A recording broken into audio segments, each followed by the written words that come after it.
आमीन। आइए हमारे भाई राजकुमार के साथ हम संदेश में जाएंगे। और ब्रदर राजकुमार, और भाई राजकुमार शुरू करने से पहले भाई ने एक आयत भेजी है हमें, दूसरा कोरिन्थियों 5:15। Brother has sent a verse for us all to read together, 2 Corinthians 5:15, जिसके आधार पर आज का संदेश है। हमारे भाई जोएल और भाई आइजैक उसको पढ़ देंगे। 2 दूसरा Corinthians कुरिन्थियों 5:15। 5:15। जी भाई, 5:15। और वह इस निमित्त सबके लिए मरा कि जो जीवित हैं वे आगे को अपने लिए ना जिए, परंतु उसके लिए जो उनके लिए मरा और फिर जी उठा। And he died for all, that those who might live no longer live for themselves, but for him who for their sake died and was raised. Brother Rajkumar. Yeah. Praise God. जय मसीह की सबको. प्रभु की स्तुति हो, जय मसीह की। As we prepare to partake of the communion, जब हम प्रभु की मेज में हिस्सा लेने के लिए तैयारी करते हैं, the Bible exhorts us to remember the cross, remember his death on the cross as often as we take the communion. Bible हमें उभारती है कि हम प्रभु के क्रूस को याद करें जब हम मेज में हिस्सा लेते हैं। And last week we spoke about how through the cross he delivered us from the fear of death. और पिछली बार हमने देखा था कैसे क्रूस की मौत के द्वारा उसने हमें मौत के डर से निकाल लिया। And different aspects of the blessings we're going to look at because of the cross. और क्रूस के द्वारा जो अनेक आशीषें मिलते हैं उन्हें देखेंगे। Normally, when we remember the cross, we think of forgiveness of sins and the fact that we have been saved. हम जब क्रूस को याद करते हैं तो पापों की माफी के बारे में याद करते हैं कि इस तरह हम बचाए गए। That's the greatest gift we can receive. ये सबसे बड़ा वरदान और तोहफा जो हमें मिल सकता है। This is an indescribable gift, according to 2 Corinthians 9:15. Can you repeat the verse, brother? 2 Corinthians chapter 9 verse 15. दूसरे कोरिन्थियों 9:15 के अनुसार ये एक इनडिस्क्राइबल गिफ्ट है, ऐसा वरदान जिसको जो बयान से बाहर है। That's why we have indescribable joy when we remember that we're going to go to heaven when we leave this world. और हमारे पास बयान से बाहर खुशी है कि हम जब इस संसार को छोड़ेंगे हम अपने प्रभु के पास स्वर्ग जाएंगे। By his blood he has cleansed our spirits of every sin. He has made us perfect. अपने लहू के द्वारा उसने हमें पूरी तरह शुद्ध करके सिद्ध बनाया। There's nothing called perfect perfection. Perfection is perfection. अब कोई ऐसा नहीं, सिद्धता कोई नहीं है, सिद्धता तो सिद्धता है। So every one of us is made perfect by the blood. हम सब के सब लहू के द्वारा सिद्ध बनाए गए। Hebrews 10:14 says, by one sacrifice he has made perfect forever those who are being made holy. इब्रानियों 10:14 में लिखा है कि एक बलिदान के द्वारा उसने हम सबको सिद्ध बनाया जो पवित्र बनाए गए हैं। Now, one more aspect of this death on the cross एक और बात इस क्रूस की मृत्यु के बारे में is that we live for him while living in this world. कि हम उसके लिए जीते जब इस संसार में जी रहे हैं। And he died for all, that those who live will no longer live for themselves. और वो सबके लिए मरा ताकि जो अब जिए वो अपने लिए न जिए, But for him who died for them and was raised again. पर उसके लिए जिए जो उनके लिए मरा और फिर जी उठा। Many people live for themselves. बहुत से लोग अपने लिए जीते हैं। And when they turn to the Lord Jesus Christ, they continue living for themselves. और जब प्रभु यीशु मसीह के पास आ जाते हैं उसके बाद भी अपने लिए जीते रहते हैं। With their own ambitions, own desires, own aims in life. अपने ही उनके उद्देश्य हैं, अपने उनके लक्ष्य हैं, अपने ही वो चीजें चाहते हैं। And they want God to bless them in their desire to live for themselves. और जो वो अपनी इच्छा से जीना चाहते उसी बात पर प्रभु ने आशीष दे दे। Remember that we no longer belong to ourselves. अभी जानो कि हम अपने नहीं हैं। Now, normally, when a person does not know the Lord and lives in this world, और जब कोई व्यक्ति प्रभु को नहीं जानता और संसार में जीता है, either we live for the world or we live for ourselves. अब दो ही बात है, या तो हम संसार के लिए जिएंगे या अपने लिए जिएंगे। Now, in book of John, chapter 15, verses 18 to 20. Romans 15, 18 to 20. John 15. John 15, 18 से 20 में Jesus says that, यीशु ने कहा, if the world hates you, keep in mind it hated me first. अगर संसार तुमसे घृणा करता है तो जानो कि संसार ने पहले मुझसे घृणा की है। If you belong to the world will love you as its own. अगर तुम संसार के होते तो संसार तुम्हें अपना जानकर तुमसे प्यार करता, Otherwise, you do not belong to the world. पर तुम संसार के नहीं हो, But I've chosen you out of the world. पर मैंने तुम्हें संसार से निकाल लिया है, That's why the world hates you. इसीलिए संसार तुमसे घृणा करता। No servant greater than the master. कोई नौकर अपने स्वामी से बड़ा नहीं हो सकता। If they persecute me, they'll persecute you. If they love me, they will love you.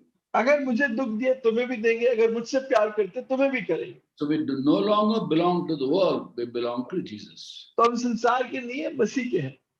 Now some people say, I never belong to the world, I never follow the world, I went by my own ambitions and desires. कई लोग कहते हैं, अरे मैं तो कभी संसार के पीछे नहीं चला, मैं तो अपने तरीके से अपने उद्देश्य के साथ चला। It is my life, I live what I wanted to do. ये मेरा जीवन है, मैं अपने तरीके से जीऊंगा। Now for such people, I also have some bad news. उन लोगों के लिए मेरे पास एक बुरी खबर है। You're no longer living for yourself. You cannot live for yourself. आप अपने लिए नहीं जी रहे। In 1 Corinthians 6:19, Paul writes, पहला कुरिन्थियों 6:19 पौलुस लिखता है, do not know your body is the temple of the Holy Spirit, क्या तुम नहीं जानते तुम पवित्र आत्मा का मंदिर हो, who is in you, जो तुम में है, whom you received from God. जिसको तुमने प्रभु से पाया है। You are not your own. तुम अपने नहीं हो, You are bought at a price. तुम्हें कीमत देकर, दाम देकर खरीदा है। Therefore, honor God with your body. इसलिए परमेश्वर का अपनी देह से आदर कर। Verses 19 and 20 of 1 Corinthians chapter 6. पहला कुरिन्थियों 6:19 और 20। We are not our own. हम अपने नहीं है, We don't belong to the world. We don't belong to ourselves also. हम संसार के नहीं है और अपने भी नहीं। We've been bought by His blood. हम उसके लोग के द्वारा खरीद लिए गए। And that, in fact, the word Christian means belongs to Christ.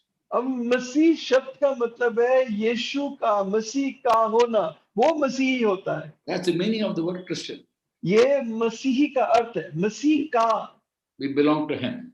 हम मसीह के हैं। And in the book of Revelation, we see this amazing picture of the 24 elders, the 4 living creatures worshipping Jesus. और प्रकाशित वाक्य अद्भुत दृष्टि को देखते हैं, 24 प्राचीन और चारों प्राणी प्रभु के आराधना कर रहे हैं। The elders put the crowns on the ground. They kneel down and worship Jesus. प्राचीनों ने अपने मुकुट जमीन पर रख दिए हैं। And as the Lamb of God takes the scroll of judgment from the hand of the one sitting on the throne, और जब परमेश्वर का मेमना उस स्क्रोल को, उस पुस्तक को उससे लेता है जो सिंहासन पर बैठा है, 24 elders and the 4 living creatures sing to the Lord. चारों प्राणी 24 प्राचीन प्रभु के लिए गीत गाते हैं। Revelation chapter 5, 9 and 10. प्रकाशित वाक्य 5 अध्याय 9-10। You are worthy to take the scroll and open the seals. तो इस पुस्तक को लेने और इसकी मोहरों को खोलने के योग्य है, For you are slain, क्योंकि तू घात किया गया, and by your blood you purchase men for God. और अपने लोग के द्वारा तूने इंसानों को खरीद लिया है, From every tribe and language and people and nation. हर एक गोत्र, जाति, देश, कुल से तूने लिया है, And made them to be a kingdom and priests to serve our God, and they will reign on the earth. और उन्हें याजकों का राज्य बनाया जो परमेश्वर की सेवा करेंगे। By His blood He purchased us to belong to Him. अपने लोग के द्वारा उसने हमें खरीदा, हम उसके हैं। And it's a very great price He paid to purchase us. और ये बहुत बड़ी कीमत चुकाई हमें खरीदने के लिए। We are very, very special and valuable to Him. हम उसके लिए बहुत बहुत कीमती और विशेष है। That's why we should never doubt our salvation. इसलिए कभी अपने उद्धार पर शक नहीं होना चाहिए, He paid a very great price to purchase us. क्योंकि उस उद्धार देने के लिए उसने बहुत बड़ी कीमत चुकाई है। Having bought us with such a price, He will not sell us away for a higher price. और हमें इतने बड़े मोल से खरीदने के बाद कोई और कीमत पे हमें बेच नहीं डालेगा, There's no higher price than the blood of Jesus Christ. क्योंकि यीशु के लहू से कोई बड़ी कीमत है ही नहीं। So we're very precious to God. हम परमेश्वर के लिए बहुत बहुत कीमती है। We are the delight of God. हम परमेश्वर के आनंद का कारण है। Along with the privilege of knowing that we've been bought by His blood, और ये बात कि हमने उसके लहू से उसने हमें खरीदा है, is a responsibility for us to live for Him. हमारी अब जिम्मेदारी कि हम उसके लिए जिए, No longer living for ourselves, but for Him. ना कि अपने लिए बल्कि उसके लिए। To find out His will and do His will. उसकी इच्छा जानो और उसको पूरा करो। And God loves to reveal His will to us. और परमेश्वर बहुत खुश होता है अपनी इच्छा में प्रकट कर। The primary purpose of us living here in this world is to fulfill His purpose. और जो सबसे बड़ी योजना इस संसार में जीना है वो है उसकी योजना को पूरा करना। And once we finish His purpose for our lives, we will be taken home. और जब हमारे जीवन की योजना पूरी हो जाएगी हमें वो घर बुला लेगा। In Acts 13:36, Paul testified about David. और पृथ्वी काम repeat the verse please. 13:36, Acts 13. आपने काम 13:36 में पौलुस ने बताया। So when David had served God's purpose for his own generation, he fell asleep, as his forefathers, and his body decayed. जब दाऊद ने अपने जीवन की योजना पूरी कर ली तो वो सो गया और उसको गाड़ दिया गया, उसकी देह फिर डीके हो गई, उसकी देह मिट्टी में मिल गई। And we are called to fulfill God's purpose. He's purchased us to belong to Him and do His will. और हमें परमेश्वर की योजना पूरी करने के लिए बुलाया, उसने हमें लहू से खरीदा है, हम उसकी योजना पूरी करें। Otherwise, there's no meaning in life. नहीं तो मेरे जीवन का कोई अर्थ नहीं है। So when we partake of the communion, let's remember we have been purchased by Him and we must live for Him, no longer live for ourselves. तो जब हम इस मेज में हिस्सा लेते हैं, हम जाने कि उसने हमें खरीद दिया है, मोल ले लिया है और अब हम उसके लिए जिए, ताकि अपने लिए। When Solomon wrote the book of Ecclesiastes, जब सुलेमान ने सप्तऋषि की किताब लिखी, he writes about how he sought out everything and tried to find out the meaning in life. उसने सब चीजों में जीवन के अर्थ खोजने की कोशिश की। And he writes saying that riches are meaningless, और वो कहता है कि धन बेकार है, wisdom is meaningless, बुद्धि बेकार है, toil is meaningless, मेहनत बेकार है, pleasures are meaningless, बहुत संसार की मनोरंजन अभिलाषाएं बेकार है, advancement is meaningless. तरक्की बेकार है, All this meaningless. ये सब बेकार है। After considering everything, finally he says in 12th chapter, verse 13, इन सब को जानने देखने के बाद 12 अध्याय में कहता है, this is the conclusion of the matter. ये सारी बातों का निचोड़ है। Fear God and keep His commandments. This is the whole duty of man. परमेश्वर का भय मानना, उसकी आज्ञाओं को पूरा करना, यही इंसान की जिम्मेदारी है। At this point of time, the whole world is full of fear. इस समय संसार डर से भरा हुआ है। And fearing the COVID and what's going to happen to me, what's going to happen to my family. Corona से भय काटे, मेरा क्या होगा, परिवार का क्या होगा। What's God's purpose in all this? इन सब में प्रभु की योजना क्या है? Now God allows these things to happen for a purpose. इन सब बातों को प्रभु एक खास कारण से होने देता। He is never the source of evil. वो कभी भी बुराई का स्रोत नहीं हो सकता। In John 10:10, Jesus says, the thief comes to steal and kill and destroy. यूहन्ना 10:10 I have come to have life in abundance. यूहन्ना 10:10 प्रभु कहता है कि डाकू इसलिए आता है कि वो घात करे, मारे, चोरी करे और बर्बाद करे, पर मैं इसलिए आया कि तुम जीवन पाओ, बहुतायत का जीवन पाओ। Killing, destroying is not God's work, it is the devil's work. और ये सब नुकसान करना परमेश्वर का काम नहीं, शैतान का काम है। God does not delight to punish even wicked people. परमेश्वर दुष्टों को भी सजा देने से खुश नहीं होता। Doesn't delight to punish even the wicked people. यहाँ तक कि दुष्टों को सजा देने से परमेश्वर खुश नहीं होता। Doesn't delight to punish anyone. किसी को भी सजा देने से प्रभु खुश नहीं होता। Ezekiel 18:31-32.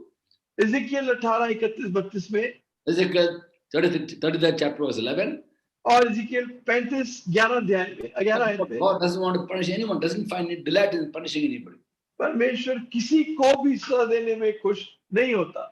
Being a God of justice, He has to deal with sin. न्याय का परमेश्वर होने के नाते उसको पाप से बर्ताव करना है। Being a God of love, doesn't want to punish. और प्यार का परमेश्वर होने के नाते वो सजा नहीं देना चाहता। Justice has to be executed. लेकिन न्याय का पूरा होना जरूरी है। But because of God's love, He sent Christ, and Christ executed that payment for sins for us. लेकिन हमसे प्यार इतना किया कि अपने इकलौते बेटे को दे दिया, उसने आकर उस पूरी व्यवस्था को पूरा कर दिया। He took away punishment and gave us peace. उसने उस सारी सजा को लेकर हमें शांति दे दी। When He comes the second time, that's when He's going to judge. जब दूसरी बार लौट कर आएगा तब न्याय करेगा। This is not judgment, what's happening now. अभी जो है ये न्याय नहीं है। He's waiting for everyone to repent and turn to Jesus. वो तो हर एक का इंतजार कर रहा है कि वो पश्चाताप करके मसीह के पास आ जाए। We are now living in a time between the first coming of Christ and second coming of Christ. हम मसीह के पहले आगमन और दूसरे आगमन के बीच के समय में जी रहे हैं। The time of grace. ये अनुग्रह का समय है। And all these pandemics are happening because the devil brings it to us and God allows it to happen to draw people to him. ये सब जो मरी आ रही है ये शैतान लेकर आ रहा है और प्रभु आने दे रहा है ताकि इसके द्वारा किसी के दिल को तोड़कर अपनी तरफ पश्चाताप से ले आए। All over the world, people have gone away from the Creator and सारे God. संसार के लोग अपने सृष्टिकर्ता से दूर चले गए। God allows these things to happen for us to seek Him and draw close to Him. और प्रभु ये सब होने दे रहा है ताकि उनसे बात करे, उनको खोज के दोबारा लौटा कर लाए। So how do we as Christians look at the situation now? हम जो विश्वासी इस परिस्थिति को कैसे देखते हैं? When there are three possibilities for every one of us during हम this सबके लिए तीन संभावनाएं COVID. इस बरी के समय में। Either we get it या हमें होगा or we don't get it. या नहीं होगा। If we get it, और होगा we could be healed. चंगे हो जाएंगे, If we're not healed, we could die. नहीं चंगे होंगे तो मर जाएंगे। The Bible explains all three. Bible इन तीनों को बताती है। Psalm 91 verse 14. Bhajan 91:14 It says about people who are in the shelter of the Most High God. ये जो परमेश्वर की छाया के महान परमेश्वर की छाया के नीचे है Because He loves me, said the Lord, I will rescue him. और क्योंकि वो मुझसे प्यार करता है इसलिए मुझे छुटकारा देगा। I will protect him because he acknowledges my name. मैं उसकी रक्षा करूंगा क्योंकि वो मेरे नाम को पुकारता है। The first category of people are those Christians who do not get COVID. पहले विश्वासी के झुंड वो है जिनको कोरोना नहीं होता। God protects us because we acknowledge His name. परमेश्वर हमारी रक्षा करता है क्योंकि हम उसके नाम को बुलाते हैं। Second category दूसरा झुंड है are those who get it, जिनको कोरोना हो जाता है but he get healed. लेकिन चंगे हो जाते हैं। That is, God says, because He loves me, I will rescue him. परमेश्वर कहता है क्योंकि वो मुझसे प्यार करता है मैं उसे बचा लूंगा। What's when you're a loving God? जब परमेश्वर वो आप कहते हो प्रेम परमेश्वर है। Loving God means to obey Him, to do His will. प्रेम परमेश्वर मतलब आप उसकी आज्ञा को मानो So He'll rescue us from COVID. तो वो हमें इस कोविड से छुड़ा लेगा। Third category तीसरा झुंड are those who die of COVID. जो कोविड से मर जाएंगे। Who the world says dying, but for us not dying is we fall asleep in Christ. संसार कहता है मरना पर हम नहीं, हम कहते हैं कि सो गए हैं मसीह में। How do you explain that? आप इसको कैसे समझाएं? In the book of Isaiah, chapter 53, verse 5, we read, ये शायद 53:5 पढ़ते हैं। by His wounds we are healed. उसके घाव जख्मों से हम चंगे हुए हैं। The word healing there is a word called Rapha. Yahweh Rapha. वहां पर चंगाई का जो शब्द है वो है Rapha. Yahweh Rapha means the one Lord who heals. यहोवा रफा का मतलब वो यहोवा वो परमेश्वर चंगाई देता है। What does Rapha mean? तो राफा इब्रानी शब्द का मतलब क्या है? It means made whole, made complete. संपूर्ण होना। So when you leave this world and go to heaven, हम संसार छोड़ जाएंगे और स्वर्ग चले जाएंगे because of the blood of Christ, मसीह के लहू की वजह से our spirits are made perfect. हमारे आत्मा सिद्ध हो गई। We'll go straight to Him in heaven. हम सीधा उसके पास स्वर्ग जाएंगे। That's when the completeness is fulfilled. That's when we are made whole. और तब हम संपूर्ण हो जाते हैं। When you have the Lord face to face, जब हम प्रभु से आमने सामने मिलते हैं that is ultimate healing. वो संपूर्ण चंगाई है। People don't understand that. I know why people don't understand that. मैं नहीं समझता कि लोग क्यों इस बात को नहीं समझते। Yes, we feel bad because we missed up our near and dear ones. क्योंकि हमें जरूर बुरा लगता है कि हमारे जो प्रिय हैं हम उनको वो चले गए, हमें छोड़कर उनको याद करते हैं। And we feel bad that they are not with us. हम इस बात का दुख होता है कि हमारे साथ नहीं है, But we don't feel bad for them. पर उनके लिए बुरा नहीं लगता। They are with the Lord Jesus. वो प्रभु के साथ है And they are complete. और संपूर्ण है। So complete healing is being with Jesus. अब प्रभु संपूर्ण चंगाई है मसीह के साथ होना। So we should not grieve over those who have fallen asleep in Christ. तो हम संसार की तरह शोक न मनाए जो मसीह में सो गए हैं। In 1 Thessalonians chapter 4 verse 13, पहला थिस्सलुनीके 4:13 में लिखा है, Paul writes, पौलुस कहता है, we don't want to be ignorant about those who fall asleep, अब मैं उनके बारे में आपको ये बताऊं कि जो मसीह में सो गए हैं, or to grieve like the rest of men who have no hope. कि हम संसार के लोगों की तरह शोक न मनाए जिनके पास कोई आशा नहीं है। We believe that Jesus died and rose again. हम जानते हैं यीशु मरा और फिर जी उठा, And so we believe that God will bring with Jesus those who have fallen asleep in him. तो हम विश्वास करते हैं कि परमेश्वर यीशु को उन लोगों को अपने साथ लेकर आएगा, यीशु जो उसमें सो गए हैं। So in this situation of COVID, any of the three ways we are the winners. और इस कोविड की हालत में तीनों में से कुछ भी हो जाए तो हम फिर भी विजयी हैं। It's win-win-win situation. ये जीत और जीत की दशा है। Not getting COVID is win situation COVID. because we can serve God here. Covid ना हो तो भी जीत, ताकि हम प्रभु की सेवा कर सके। Getting COVID and getting healed is a win situation. We can serve God here. Corona हो जाए, चंगे हो जाए, फिर भी जीत के प्रभु की सेवा कर सके। We leave this world and go home. It's also a win situation. और कोरोना हो जाए, संसार छोड़ के चले, तब भी जीत की दशा है। God will say, well done, good and faithful servant. प्रभु कहेगा, शाबाश मेरे अच्छे विश्वासियों के दास। So why are we having fears at all? तो हमारे मन में डर और भय क्यों है? There's no place for fear in us. अब डर की कोई जगह नहीं है। But then why does God heal us? Why does God protect us from the COVID? क्यों प्रभु चंगाई देता है और कोविड से बचा कर रखता है? For us to fulfill His purpose for our lives. ताकि हम अपने जीवन में उसकी योजना को पूरा कर सके। Please don't forget that. इस बात को मत भूलना। There's one verse very often we quote, but we quote only half the verse and believe half the verse. एक आयत हम बार बार दोहराते हैं, लेकिन आधी दोहराते हैं, आधी छोड़ देते हैं। Can you hear me? हाँ, yes brother, I can hear you. Okay. There's one verse which most Christians quote half, not the full verse. एक ऐसी आयत है जो ज्यादातर विश्वासी आधी दोहराते हैं, आधी छोड़ देते हैं। Romans 8:28. Romeo 8:28। They will say, in all things God works together for the good, and they stop there only. वो कहते हैं सब बातें मिलाकर भलाई उत्पन्न करता है परमेश्वर, But they don't complete the verse. पर पूरा नहीं करते। Look at the full verse. पूरी आयत देखिए। In all things God works together for the good of those who love God and who've been called according to His purpose. सब परमेश्वर उनके जीवन में सब बातों को मिलाकर भलाई उत्पन्न करता है, जो उससे प्यार करते हैं और जो उसकी योजना के अनुसार बुलाए गए हैं। It's not for everybody. हर किसी के लिए नहीं है। It's for people who love God वो जो परमेश्वर से प्रेम करते हैं and are called according to His purpose. और उसकी योजना के अनुसार बुलाए गए। For us to have confidence that this verse is for me, पहली बात ये यहाँ वो की आयत मेरे लिए है। you must be loving God आप परमेश्वर से प्यार कर रहे हो and fulfilling His purpose. और उसकी योजना पूरा कर रहे हो। To fulfill His purpose and love God, loving God is to obey Him and to serve people. परमेश्वर की योजना पूरी करना मतलब प्रभु को प्यार करना, उसकी सेवा करना, लोगों की सेवा करना। When you're doing that, you will realize in all things God works together for the good. आप इस बात को करोगे, आप जानोगे परमेश्वर सब बातें आपके लिए भलाई उत्पन्न कर रहा है। You know, I shared this before also one of the sessions मैंने that पहले भी एक बार ये बात कही थी। to understand this verse, how in all things God works together for the good.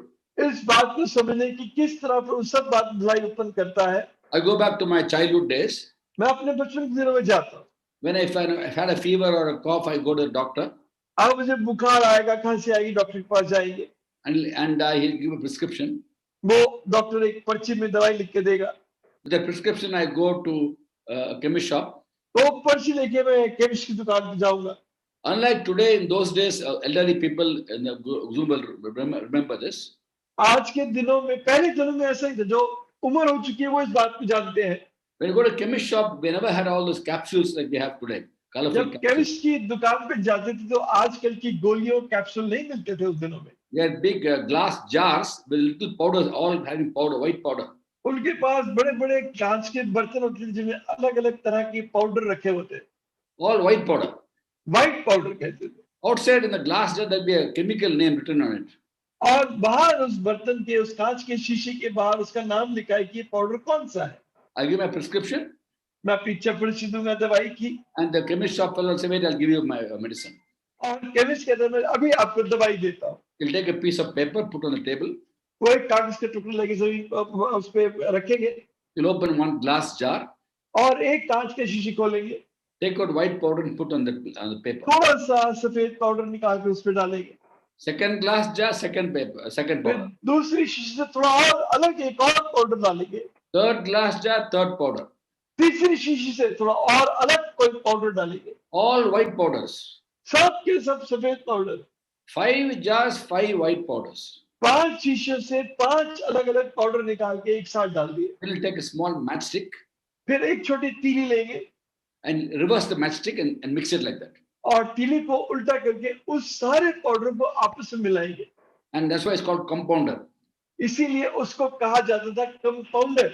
You put all the elements together जो सारे के सारे इन चीजों को एक साथ इकट्ठा करता है. and you make a small packet and say, come on, take it. और उस पाउडर को हम सारा मिलाकर एक पैकेट बनाते हैं, छोटी सी पुड़िया बनाते हैं, कहते हैं ये ले जाओ, This is your medicine.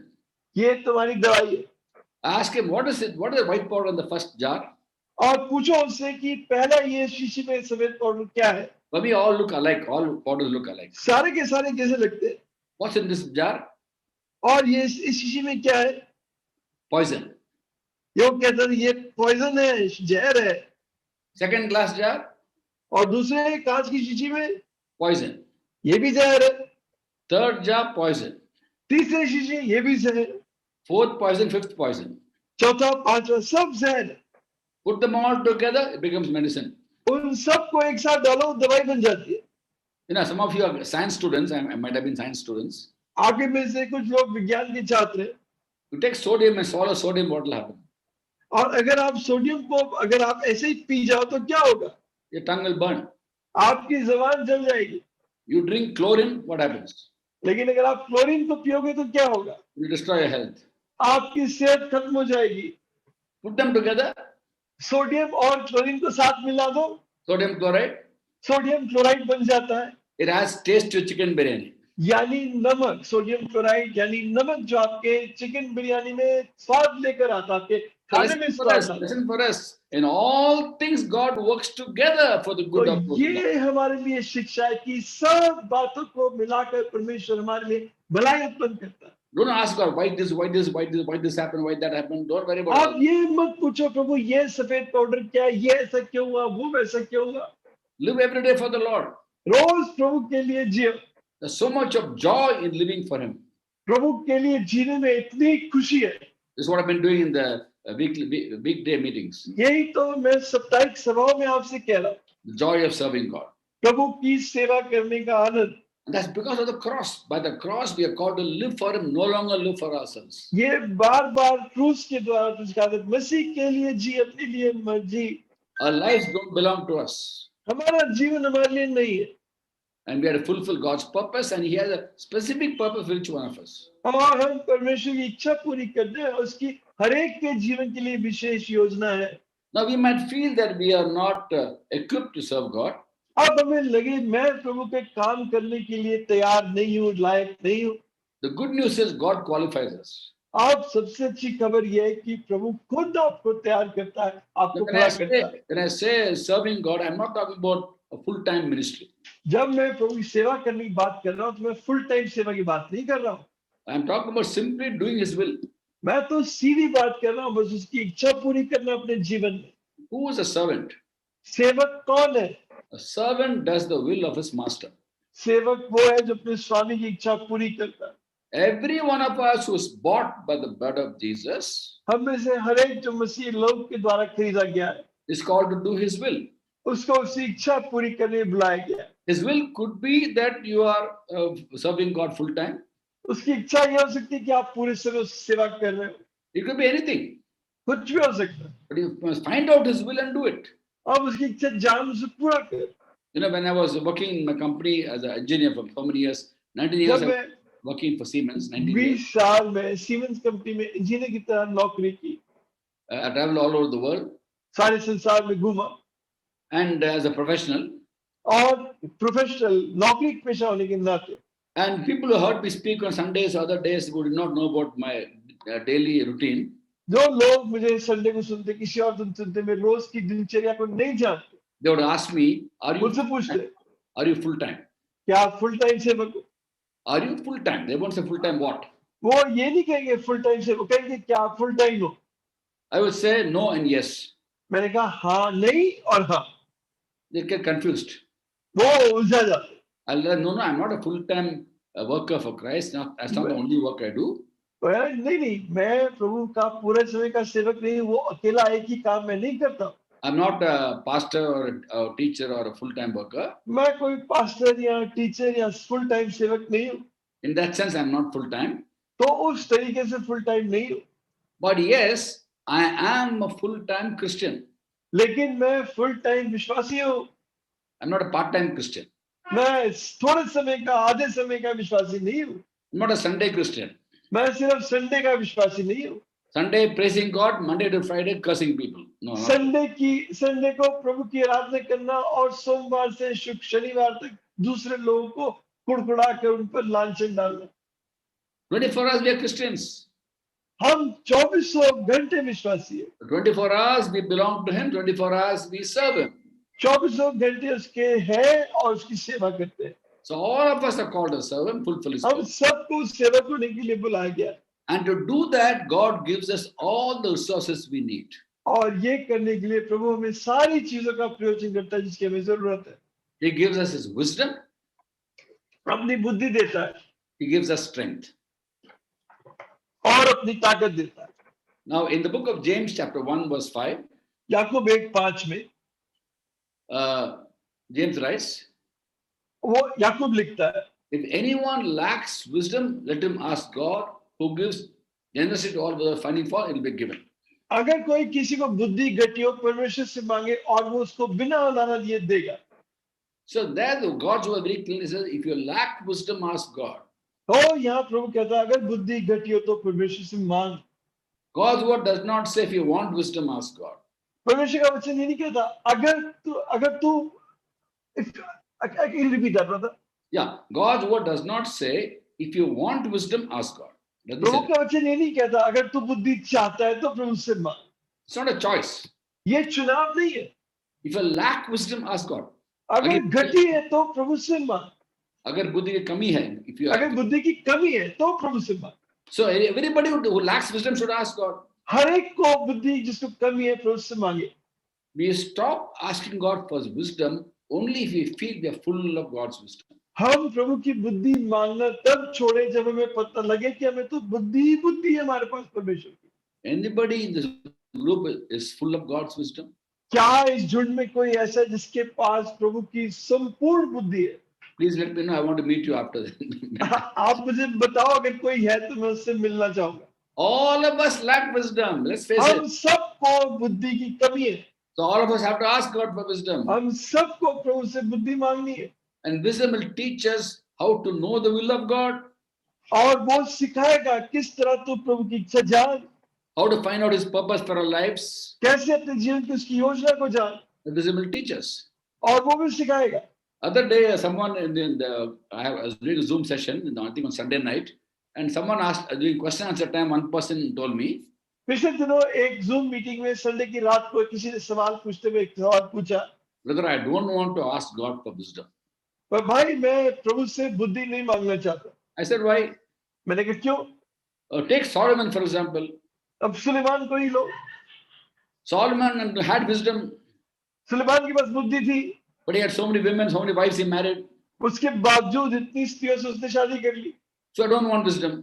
तो मैं भाई बुद्धि नहीं चाहता। So I told him, you take God's wisdom, but don't have women. That's all. Don't have wives. मैंने कहा तो बुद्धि तो मांग ले पर इतनी पत्नियां मत रखना। He didn't apply wisdom for himself. उसने बुद्धि सुलेमान ने अपनी लिए लागू नहीं। He had wisdom. बुद्धि तो थी, Use the wisdom for other people. The people दूसरे came, लोगों के लिए इस्तेमाल। Queen of Sheba came to him. They benefit from wisdom. Shiva की रानी के आई उसके लिए उसने अपनी बुद्धि को दिखाया। They all benefited from his wisdom. उसने उन सब लोगों ने उसकी बुद्धि से लाभ उठाया। How does it help you not to have God's wisdom? आपको कैसे फायदा होगा कि अगर प्रभु की बुद्धि ना हो? What are you left with? If you don't have God's wisdom, what are you left with? You have worldly wisdom. अगर आपके पास प्रभु की बुद्धि नहीं तो क्या रह गया? संसार की बुद्धि। And God's word says, if you lack wisdom, ask Him, He'll give you. और परमेश्वर वचन कहता है तो बुद्धि घटी हो प्रभु से मांग वो तुझे देगा। Don't be like Solomon. You have wisdom and use it properly. Suleman की तरह मत बन, बुद्धि हो और बुरी तरह गलत तरीके से इस्तेमाल करे। Use wisdom for others and also for yourself. अपने लिए दूसरों के लिए बुद्धि इस्तेमाल कर, अपने लिए भी कर। People find so many excuses not to obey God's word. कितने लोग अलग-अलग बहाने निकालते हैं प्रभु की इच्छा ना पूरी करने के लिए।